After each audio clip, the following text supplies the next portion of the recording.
정보. 사울의 마음을 아무도 알 수가 없죠.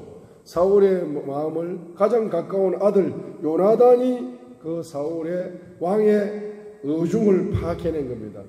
사울은 다윗을 살려둘 마음이 1%도 없다는 것을 요나단이 알았습니다. 신정보를 알아, 신정보.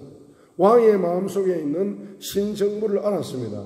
그 신정보를 뭐합니까? 아낌없이 주는 인맥이에요. 신정보를 아낌없이 주는 인맥입니다. 그죠?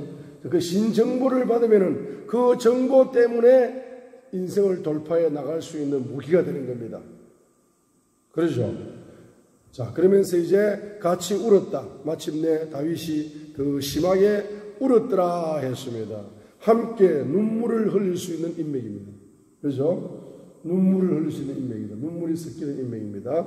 자, 이런 인맥이 여러분에게 붙여오게 되면은 그 인맥을 통해서 저와 여러분의 인생의 역경이 돌파될 수 있다는 것을 보여주고 있는 것입니다.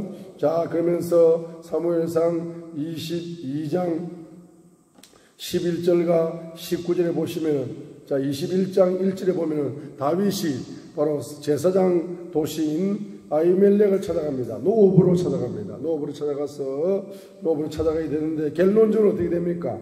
사무엘상 22장 11절과 19절 단락을 보시게 되면은 19절에 사무엘상 22장 19절 보십니다. 제사장들의 도시 노업을 칼날로 치되 남자와 여자와 아이들과 젖 먹는 자들과 소와 나귀와 양들을 칼날로 쳤더라 했습니다. 그래서 바로 제사장들을 다 다윗을 아히멜렉이가 도와줬으면은 아히멜렉 제사장 한 명만 죽이면 되는데 아예 그냥 제사장의 도시를 싹 다 불태워버리고 죽여버리니까 이 사람은 사울은 제사장을 존중하는 왕입니까? 멸시하는 왕입니까? 제사장은 바로 사울 왕은 제사장을 멸시하는 왕이라는 사실을 보여줍니다. 제사장을 멸시했다는 사실은 뭡니까? 율법을 멸시하는 왕이었다는 것을 알 수가 있습니다. 율법. 자, 왕은 왕인데 사울 같은 대통령이 있을 수가 있습니다. 보세요. 70년 동안 내려온 헌법이 대한민국의 율법이야. 어떻게 보면. 그러죠. 그러면은 그 헌법을 파괴하면은 그 대통령이 정신이 왔다 갔다 하는 사람 아니에요? 사울 왕이 지금 정신이 왔다 갔다 한다고. 사울 왕이 양신이 역사한다고. 사울 왕은 하나님의 신이 역사했다가 악신이 왔다 갔으니까 양신이 역사하다가 점점 하나님의 신은 떠나버리고 점점 악신이 대통령의 영을 지배하는 거예요. 대통령의 인격을 지배하는 거예요. 대통령의 마음을 지배하는 거예요. 대통령의 바로 육체를 지배하는 거라. 그러니까 뭡니까? 헌법을 파괴한다. 곧 율법을 파괴한다. 율법은 하나님 나라의 헌법이야. 자, 율법은 하나님 나라의 헌법인데 그 하나님 나라의 헌법을 뭐 하는 겁니까? 파괴하면은 그 정신이 좀 왔다 갔다 하는 대통령이야. 사울 왕 같은 대통령. 이 지구촌에는 사울 왕 같은, 사울 대통령 같은 대통령들이 많이 있더라고요. 자, 그래서 어떤 대통령은 이름은 잘 모르겠는데 아무튼 있어요. 사무엘상 22장 11절과 19절에 보니까 이 사건을 통해서 19절을 보세요. 이 사건을 통해서 바로 제사장을 멸시한다. 제사장을 멸시하는 왕이 사울이다. 제사장은 율법을 담당합니다. 율법을 멸시한다. 하나님 나라의 헌법을 멸시한다. 헌법을 멸시해버립니다. 이런 주의 종들도 많이 있을 수가 있습니다. 자, 그런데 사무엘상 22장 20절로 23절의 사건을 통해서 아히멜렉의 아들 아비아달을 다윗이 제사장으로 인정하여 제사장을 존중하는 이와 같은 바로 미래 지도자가 다윗이다라는 것입니다. 앞으로 우리 대한민국의 미래 지도자는 누가 되어야 되겠습니까?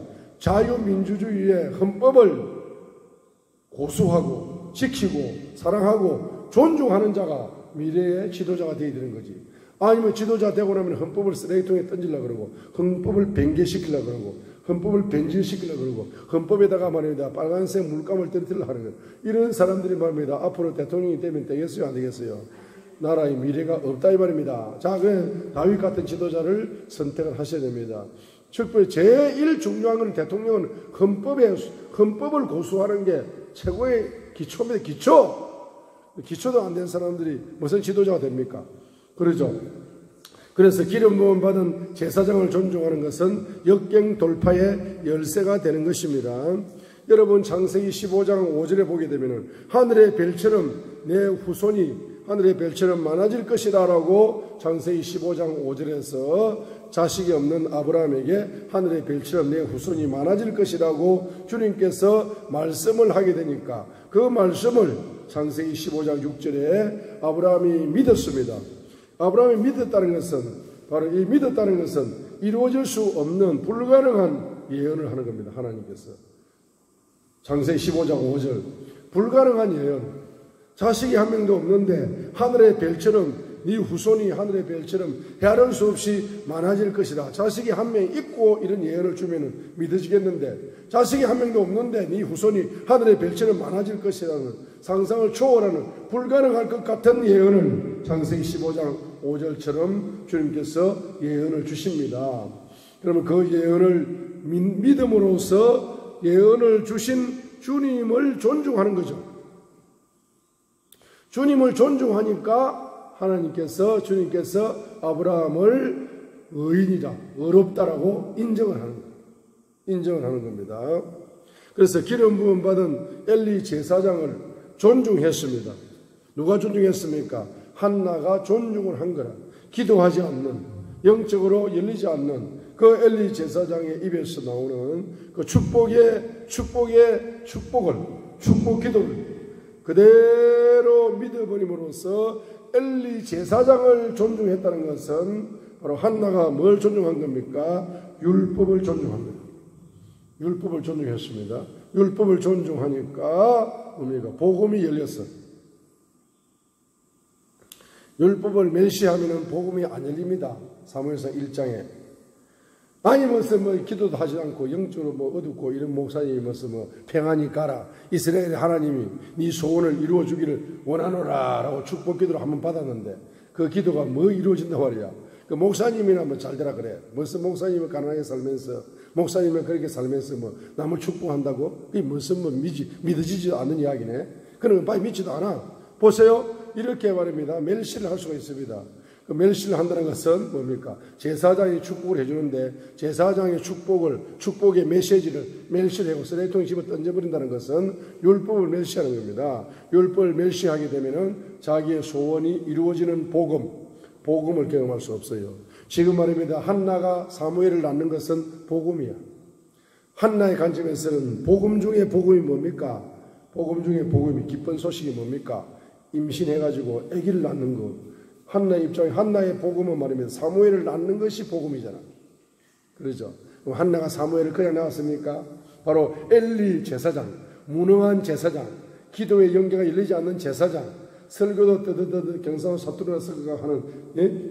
알아듣지도 못하는, 자, 경상도 사투리 섞여가지고 이를 엘리 제사장 같은 그런 목사가 말이야. 이 축복기도 한다고 이루어지냐?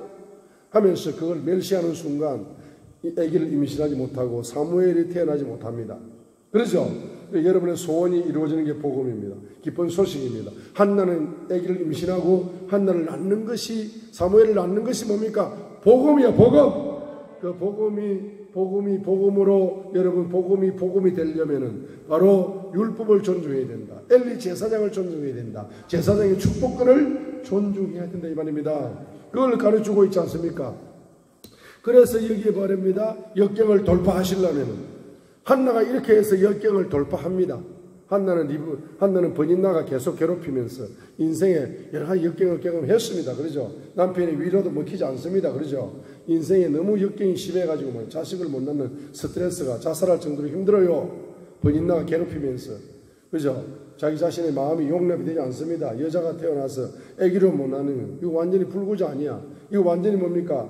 이상한 여자 아니야. 자기 자신을 생각해도 이해가 안 되는 인생입니다. 그러죠? 이 역경입니다. 역경이라 하니까 거대한 무슨 회사가 부도나고 그런 것도 역경도 있지만 내 심리 속에서 일어나는 이와 같은 스트레스, 이게 엄청난 큰 역경이 될 수 있습니다. 인생 역경을 말합니다. 대한민국 대통령부터 저 농부까지 5천만 명이 인생 역경이 없는 사람은 아무도 없습니다. 그러죠? 역경이 있다 이 말입니다. 그러면 여러분 역경을 돌파해야 되지 않습니까?